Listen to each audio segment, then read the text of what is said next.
quero te mostrar uma forma melhor de entender o que vem a ser de fato a corrente elétrica, como essa corrente elétrica ela vai surgir e o que vai causar ela. E uma forma legal de se aprender é fazer comparações, certo? Então, o que é que a gente sabe a respeito da corrente elétrica? Bom, tem uma parte da física chamada eletrodinâmica que estuda as cargas elétricas em movimento. E cargas elétricas em movimento, a gente chama isso de corrente elétrica. Então, se a gente tiver, por exemplo, aqui um fio condutor feito, por exemplo, de um determinado material de cobre, ali dentro eu tenho elétrons livres. E esses elétrons eles estão em movimentos aleatórios. Então, não tem nada ligado, não tem nenhuma fonte de alimentação nas extremidades desse cabo. Não tenho. Ou seja, esse cabo está desenergizado, está desligado. Mas internamente, os elétrons estão ali em movimento ordenado. Estão se movimentando, porém, está tudo fora de ordem, desorganizado.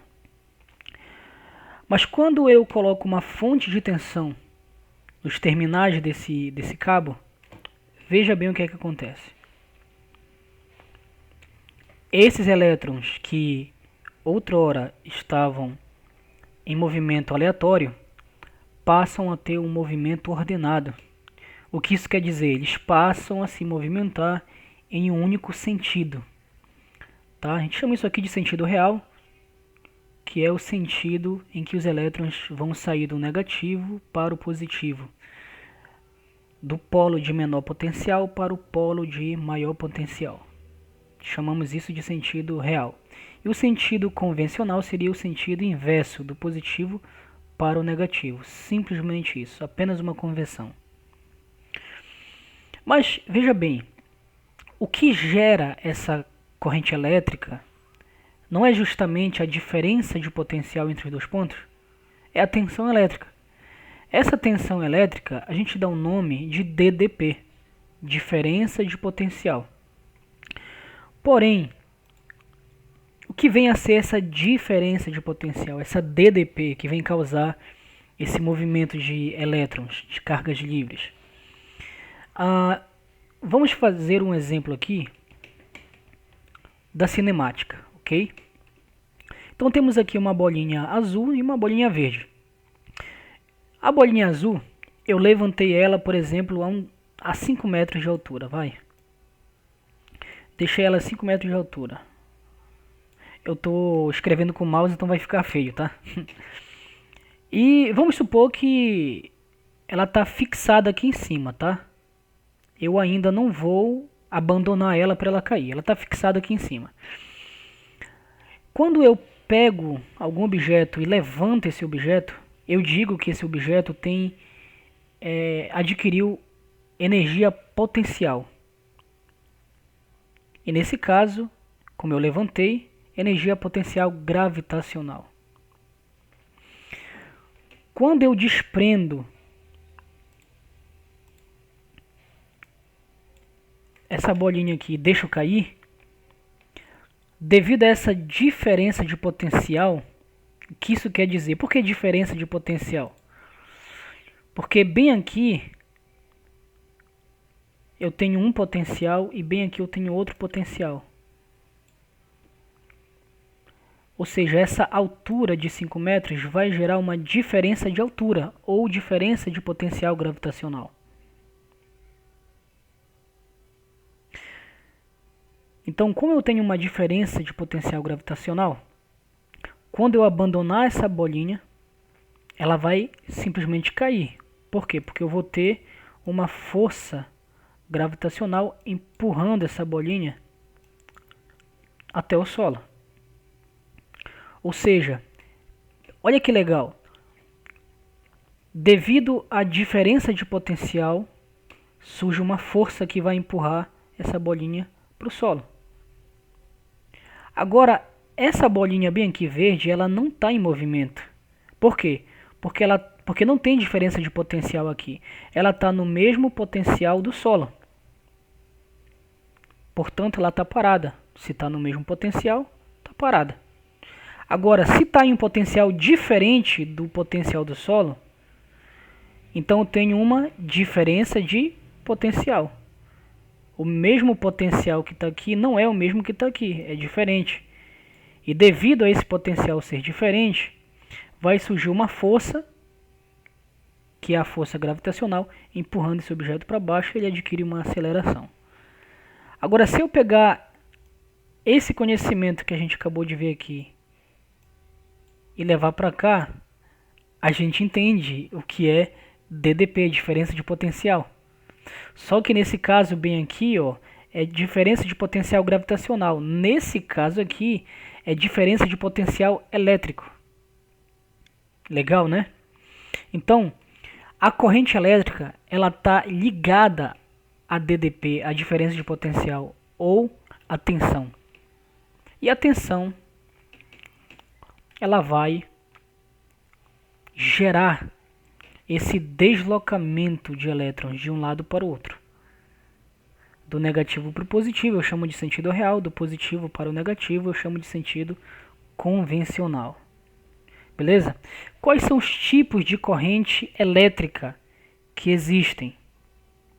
Existe esse tipo de corrente elétrica aqui, que ele flui em um único sentido, que eu chamo isso aqui de corrente elétrica contínua.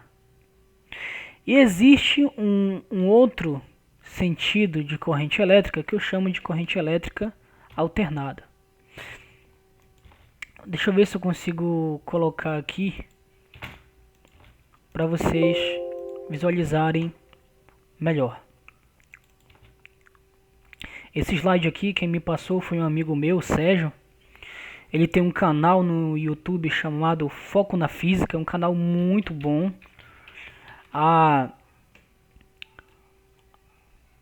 As animações desse cara é surreal, é muito bom, tá? Ele me passou esse slide aqui, que eu estou usando para gravar esse vídeo. Já que eu não tive tempo de fazer as minhas animações, ele passou para mim. E é sensacional, tá? Indico que vocês visitem o site dele, o canal dele, Foco na Física, beleza? Bom, deixa eu mostrar aqui rapidinho só a simulação da corrente alternada e contínua para vocês visualizarem. Só para vocês verem como é bacana, tá? Olha só, corrente contínua. Vamos supor aqui, tem uma lâmpada e uma pilha.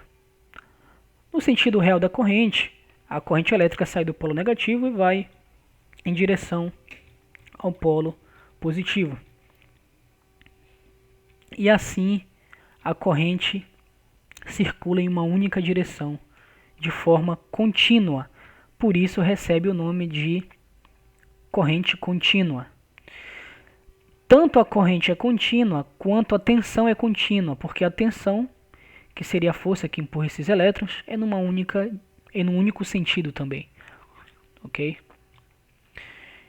E um gráfico, como se comportaria o gráfico da corrente contínua?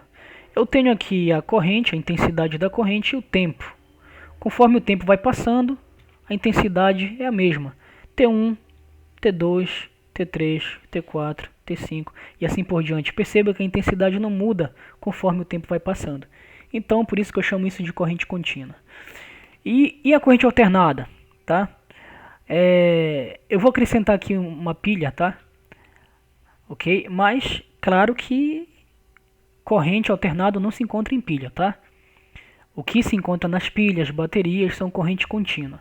Mas eu coloquei aqui a pilha.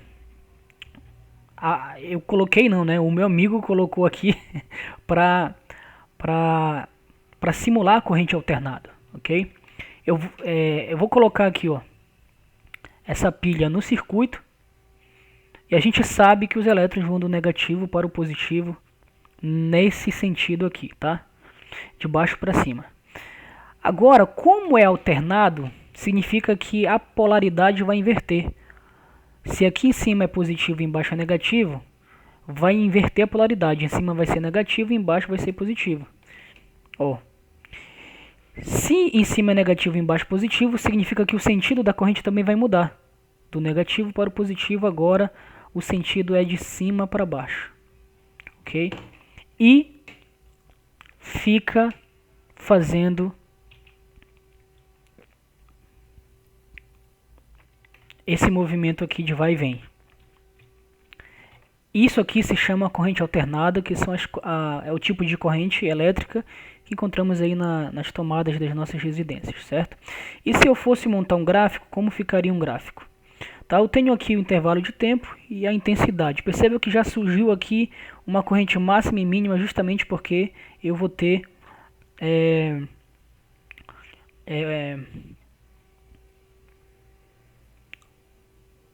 essa corrente com valores positivos e negativos devido à sua ondulação, tá? Veja bem, horas é positivo, hora é negativo, hora positivo, hora negativo. Então ele acaba formando essa senoide aqui, tá? O que é uma senoide? Olha, a senoide é muito simples. Quando depende muito de onde eu começo a analisar essa onda, tá? Ela vai ser senoide quando eu começo a analisar no cantinho aqui, tá? No pezinho da onda aqui. Agora, se eu começo a analisar aqui, ó, a partir da crista da onda, né, ou do pico, a gente chama... Quando você vai estudar ondulatória, a onda, o topo da onda eu chamo de crista, tá? Mas como a gente está analisando aqui circuitos elétricos, eu chamo isso aqui de valor de pico, tá? Ou corrente de pico, que seria a intensidade máxima aí da corrente elétrica em um sistema alternado. Nesse valor de pico, bem aqui, se eu analisar a partir daqui, eu chamo isso de cosseno. E se eu analisar a partir daqui de baixo, tá, eu chamo isso aqui de seno. Ou seja, seno e cosseno depende de onde eu inicio a minha análise nessa minha onda, nesse meu sinal. Certinho? Bom, porém, os aparelhos eletrodomésticos, eles não funcionam aí, eles acabam não enxergando essa corrente de pico. Eles acabam enxergando 70% dessa onda. Tá? E 70% dessa onda eu chamo isso aqui de valor RMS. Tá certo? Enfim, mas o foco aqui não é me aprofundar nesses conceitos aqui. Isso aqui eu vou gravar outra hora, ok? A ideia aqui é mostrar para vocês a ideia do que vem a ser a corrente elétrica e fazer aquela comparação com o potencial gravitacional. Certinho? Então é isso aí. Espero que tenha ficado claro o assunto aí e até uma próxima, galera.